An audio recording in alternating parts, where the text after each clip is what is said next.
Olá pessoal, estamos de volta para mais um episódio do Papeando com Pamplona. E hoje nós fazemos uma grande surpresa. Nós estamos diretamente de Fortaleza, Ceará, fazendo gravação com juristas cearenses, numa iniciativa maravilhosa, numa parceria que eu fiz com meu querido amigo Alan Christian, lá da Notório. E meus amigos e minhas amigas, hoje eu vou entrevistar um dos grandes talentos do direito constitucional brasileiro. Com vocês, George Malmenstein, juiz federal, professor universitário, hoje professor de Direito Constitucional da Unicef, doutor em Direito em Coimbra, um dos grandes nomes. Eu tive a oportunidade de indicá-lo algumas vezes para os cursos de pós-graduação que coordenei, notadamente na Escola Judicial lá do TRT da Bahia, e eu sempre ouvia excelentes referências dele, mas eu não tinha tido a oportunidade de conhecê-lo pessoalmente, um dos grandes talentos dessa nova geração. George, que prazer recebê-lo ou ser recebido em Fortaleza para o Papeando com Pamplona. Muito obrigado, Pamplona. É um prazer muito grande essa oportunidade. Estávamos combinando isso já há algum tempo, né? Verdade. E é um prazer muito grande poder participar dessa rodada aí de conversas e de ter sido escolhido para ser um dos cearenses aí agraciados com essa proposta interessante e inovadora que você tem comandado. Olha, e o seu tema é um tema que é quase uma missão de vida para mim.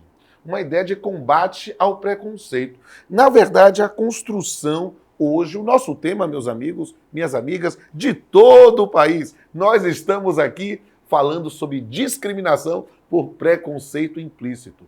E aí, Jorge, eu queria que você nos explicasse um pouco, do ponto de vista conceitual, né, o que é que se entende por essa expressão discriminação por preconceito implícito. Esse é um tema muito interessante e atual, né, porque envolve a aproximação do direito com outras ciências, né, especialmente ciências cognitivas.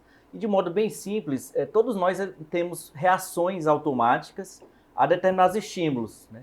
Acredito que todos que dirigem, né, sabem que de vez em quando você está indo para um canto e dobra sem querer numa rua errada, pensando que está indo para casa. Isso aí é uma reação automática que nós temos de seguir determinados passos que estão automatizados na nossa rotina mental e que faz com que nós tomemos alguns rumos, tomemos algumas decisões que são equivocadas, que a toda hora nós estamos sujeitos. E no caso do preconceito implícito, o que ocorre é que nós estamos sugestionados por algumas etiquetas mentais, que pode ser a raça, pode ser o gênero, pode ser a orientação sexual, que irão ativar... Pode ser a regionalidade, pode né? ser a regionalidade, Nós né? O fato nordestinos de ser sentimos nordestino, o fato de ser até europeu, o fato de ser africano, isso pode ativar, né, alguns gatilhos na mente das pessoas que irão gerar reações automáticas passíveis de serem preconceituosas, passíveis de gerar o tratamento prejudicial preconceituoso. Eu queria perguntar justamente isso, até nessa fase conceitual. Qual é a diferença conceitual para você entre discriminação e preconceito? Certo. Essa é uma distinção sutil, mas relevante, porque o preconceito está no campo da psicologia, no campo do motivo, né, da razão de decidir, enquanto que a discriminação é o tratamento, é o comportamento. Então, o que é combatido é a discriminação motivada pelo preconceito.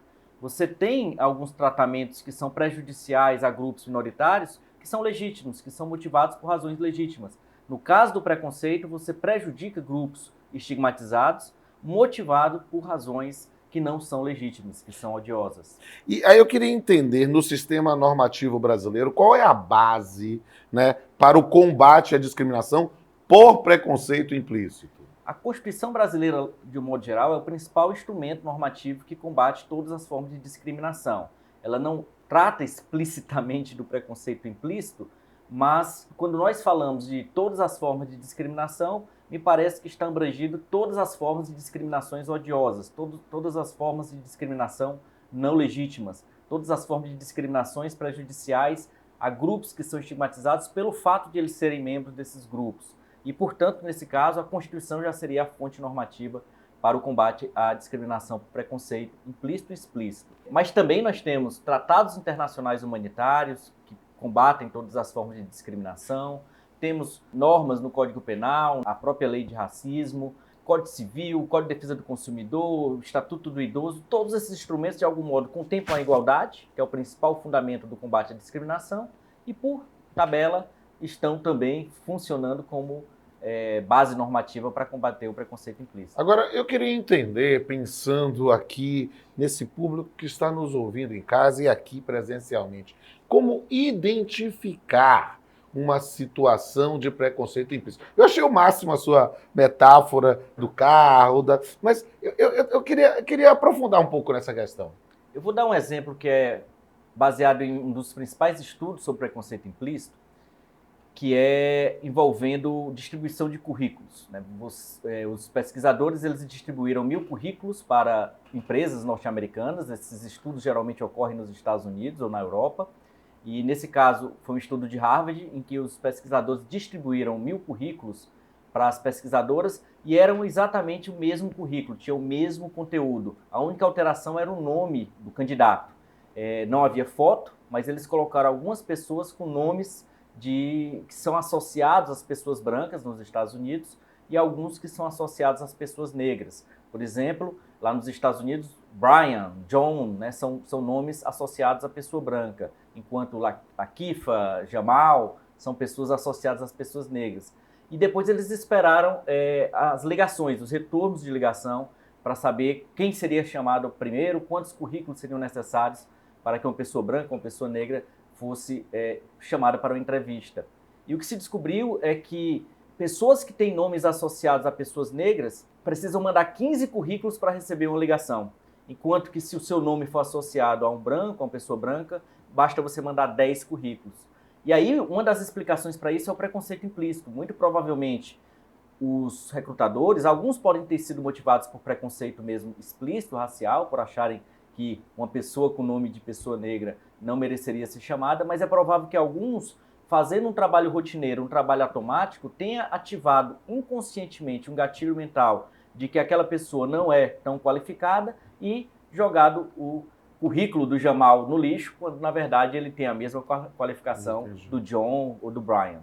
É um elemento assim empírico que a gente vai buscar aprender a lidar. Acho que, como o poeta diz, não existe um caminho, o caminho se faz caminhando. E esses elementos ajudam a isso. Mas eu gostaria, para arrematar esse nosso primeiro bloco, que você explicasse aqui, para o pessoal que está nos vendo em casa agora, qual a mensagem que você deixaria para alguém que se acha diante de uma situação que aparentemente é de uma discriminação, preconceito implícito? O preconceito implícito ele é um fenômeno difícil de ser detectado, porque nem mesmo a pessoa que pratica tem consciência de que está praticando. A pessoa pode cometer um tipo de tratamento prejudicial sem ter consciência de que aquilo ali foi motivado por um gatilho mental que foi ativado automaticamente na sua cabeça, que gerou um tipo de reação prejudicial àquele grupo. Muitas vezes nós falamos coisas sem querer e dizemos coisas que depois nos arrependemos. E isso pode ser fruto de algum tipo de gatilho ativado automaticamente pelos preconceitos implícitos. Por isso é muito difícil você identificar um comportamento particular como sendo motivado por preconceito implícito. Aqueles que acham que foram prejudicados devem buscar, em grande parte, a conscientização.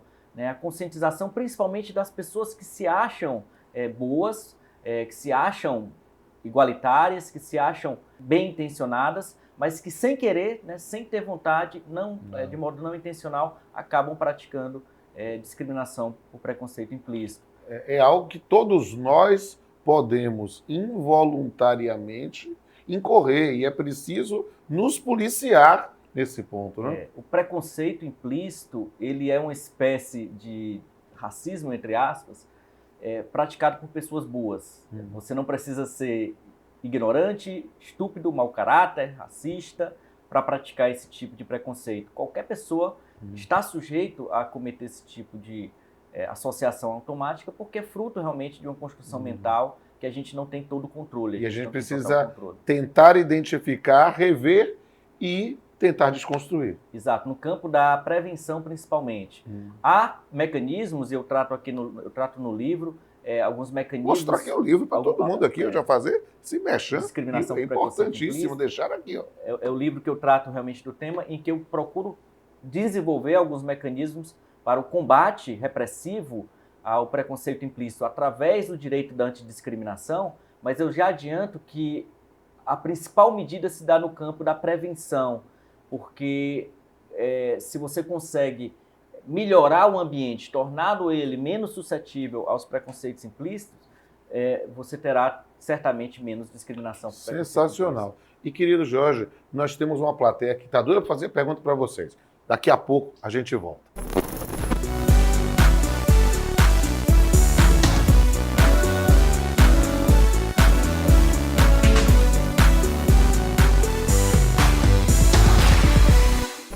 Jorge, quais são as principais referências doutrinárias sobre o tema da discriminação por preconceito implícito? Excelente pergunta, porque na verdade há uma carência de bibliografia no Brasil sobre esse tema.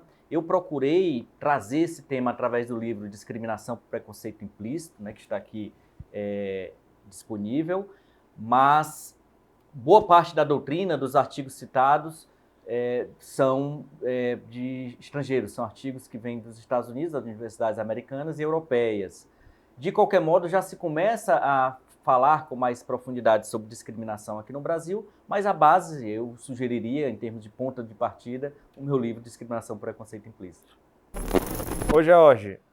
Rafael Ramos, e eu gostaria de saber como o tema tem sido tratado no direito estrangeiro. A Suprema Corte dos Estados Unidos tem uma decisão de 2015 em que reconhece verbalmente, explicitamente, a possibilidade de você utilizar o preconceito implícito para condenar alguém por discriminação, sobretudo no sentido da discriminação indireta, teoria do impacto desproporcional. Porém, no campo do treinamento jurídico, no treinamento de operadores do sistema jurídico, delegados, policiais, advogados, juízes, isso já está bem adiantado. Você hoje já faz parte do curso de formação de magistrados nos Estados Unidos e aqui também no Brasil, esse tema como parte integrante da base curricular. E hoje as empresas, né, empresas de grande porte, Google, Microsoft, todas elas têm cursos específicos para os seus empregados para combater preconceito implícito. Então, hoje já existe realmente uma consciência de que esse tema deve estar na agenda, deve estar na pauta política e empresarial, e no modelo americano já está bastante avançado. Aqui no Brasil começa a ocorrer interesse por esse tema por conta de várias compliance, né, alguns temas que têm gerado aí a necessidade de você evitar eu ia dar um pitaco justamente nesse ponto, porque nós temos no campo da prevenção uma preocupação muito grande com a ideia de códigos de conduta, de regras de compliance, e no campo que alia a prevenção com a reparação, fala-se hoje muito em um direito antidiscriminatório, inclusive como uma disciplina própria, já exigida hoje, por exemplo, no concurso do MPT, né? Então já há toda uma construção. E sem sombra de dúvida,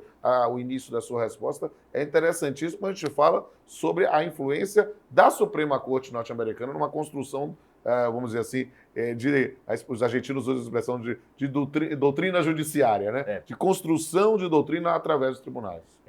E um ponto interessante é que aqui no Brasil, você mencionou o MPT, o concurso, o Conselho Nacional de Justiça regulamentou recentemente o currículo para as provas da magistratura nacional, não só federal, mas estadual, enfim, de um modo geral, todos aqueles que estão submetidos ao CNJ, e incluiu vieses cognitivos como tema a ser cobrado em concurso para a magistratura. O preconceito implícito é um tipo de viés cognitivo, então você teria aí realmente uma consciência do próprio CNJ de que esse tema merece ser exigido do juiz. Eu ainda vou dar outro pitaco, porque essa questão dos viéses cognitivos, né, nos influencia até em outro campo, outro tema importantíssimo, de um papiando também aqui feito no Ceará, com o Hugo II. Sim. Porque a questão da inteligência artificial, quando a gente pensa nos vieses, né, que podem ser discriminatórios na programação da inteligência artificial. Esse tema é fascinante e transdisciplinar. Olá, professor Jorge. Eu sou a Gerlândia e eu gostaria de saber quais são as repercussões ou exemplos práticos acerca da temática abordada. Esse é um campo muito vasto, né, que abrange tanto o próprio sistema de justiça, ou seja, preconceito implícito praticados por agentes de segurança, por policiais, por advogados, defensores, juízes, como também, por exemplo, no setor educacional, preconceitos implícitos praticados na avaliação de estudantes, no próprio tratamento de estudantes, no campo da saúde, preconceito implícito no tratamento médico, algumas pessoas são prejudicadas por conta de sua raça em razão de decisões enviesadas dos médicos, e eu creio que é onde eu exploro mais no meu livro, no campo do direito do trabalho, né? Pessoas que são prejudicadas nas suas relações trabalhistas, seja na contratação, seja na demissão, seja na avaliação, seja na promoção, seja na punição, por conta de algum estigma, de algum tipo de preconceito implícito contra essas pessoas. E nesse campo do direito trabalhista é onde você já tem, inclusive, uma jurisprudência sendo formada através do TST, né, que tem súmula 334, que prevê, né, a possibilidade de inversão do ônus da prova, ou seja, presumindo-se discriminatórias, demissões motivadas por estigma de doença. A doença estigmatizante.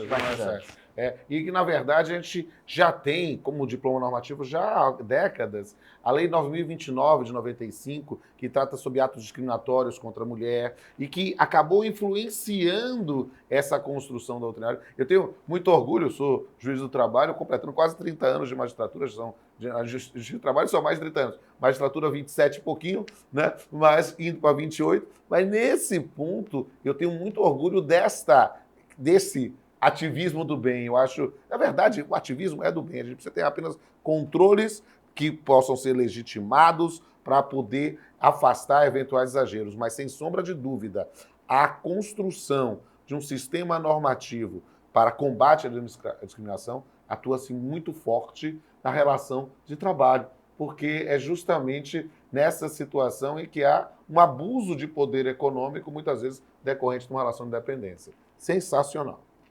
Professor George, mais uma pergunta. A tese da discriminação por preconceito implícito, ela tem encontrado algum respaldo na jurisprudência brasileira? Como já foi dito, né, a partir da pergunta anterior, há uma tendência de aproximação do modelo brasileiro com o modelo da antidiscriminação que tem sido praticado no mundo todo. Se pensarmos, por exemplo, nessas inversões probatórias que têm ocorrido no campo da discriminação em caso de doenças estigmatizantes, isso é quase uma cópia do modelo da proteção prima facie que vem dos Estados Unidos e que é a base, hoje em dia, principal, né, para incorporar o preconceito implícito no modelo de combate à discriminação. Explicando de um modo mais prático, quando nós estamos diante de um caso concreto em que é possível que uma discriminação tenha sido motivada por preconceito, você inverte o ônus da justificativa para que o agente que discriminou apresente as razões do seu ato para que ele demonstre que aquela razão não é ilegítima, não é preconceituosa.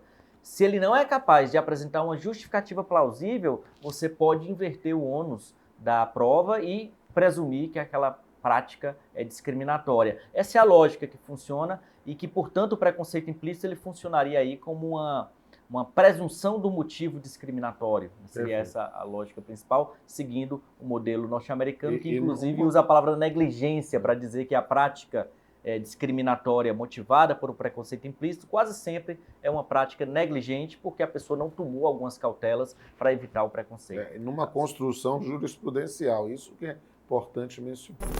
Oi, professor Jorge, novamente, né, fazendo uma pergunta, eu queria saber se há necessidade de uma nova legislação, né, para enfrentamento da matéria. Existem duas linhas de proposta de solução do problema, que é, primeiro, regulamentar o preconceito implícito dentro do direito antidiscriminatório com uma nova regulação, né, com uma nova proposta, ou adaptar o que já existe apenas para reconhecer que quando a legislação fala de motivo preconceituoso, se pressupõe também um motivo preconceituoso implícito. E a minha proposta, o que eu defendo, é essa segunda linha, porque seria muito difícil você ter um tratamento normativo para um tema tão novo, e um tema que ainda há um debate científico muito em construção, né, que ainda não está tão definitivo, e talvez realmente o melhor fosse desenvolver mecanismos doutrinários, jurisprudenciais, que pudessem fornecer parâmetros para esse jogo argumentativo que existe na ação antidiscriminatória, onde o motivo é discutido, através de inversões, né, de justificativas, inversões de razões, porque se você analisa o motivo, né, e não consegue encontrar uma razão plausível e que há um ambiente suscetível de que aquela prática possa ter sido influenciada por preconceitos implícitos, você poderia, a partir daí, reforçar, né, as provas circunstanciais da discriminação e, portanto, trabalhar com esse cenário seria, a meu ver, um pouco mais promissor do que buscar uma complexa, difícil e ainda incerta regulação do combate ao preconceito implícito. Essa é uma questão realmente fascinante e que permite muitas outras ilações e muitos outros debates. Só que o tempo é curto. Então, Jorge, eu quero dizer que eu estou muito feliz em gravar este episódio aqui em Fortaleza, graças à parceria com o pessoal da Notória, com meu amigo Alan Christian, ter a oportunidade de conhecer pessoalmente, finalmente, e ver o quanto a impressão que tinha da sua inteligência estava equivocada, porque ela é muito maior ainda do que eu podia imaginar. Me permita, neste final, fazer aqui um brinde, meus amigos. Não vou dizer o conteúdo, não se preocupe, é água mesmo. Mas um brinde para que a gente possa celebrar ainda mais a vida e o combate ao preconceito, implícito ou explícito. Saúde. Saúde. Bem, amigos, vamos encerrar mais um episódio do Papeando, sempre mais uma vez trazendo uma reflexão poética sobre o nosso tema. Até a próxima. Discriminação por preconceito implícito. Não me importam as suas palavras. Não me interessa quem são seus amigos. Não quero saber de seus amores. Não me fale de seus ancestrais. Não me aponte os seus rituais. Não me diz nada sua religiosidade. Não me emociona sua notoriedade. Não é a palavra dita ou a explícita intenção. O que me afeta é o ato que reflete profundo preconceito do seu coração.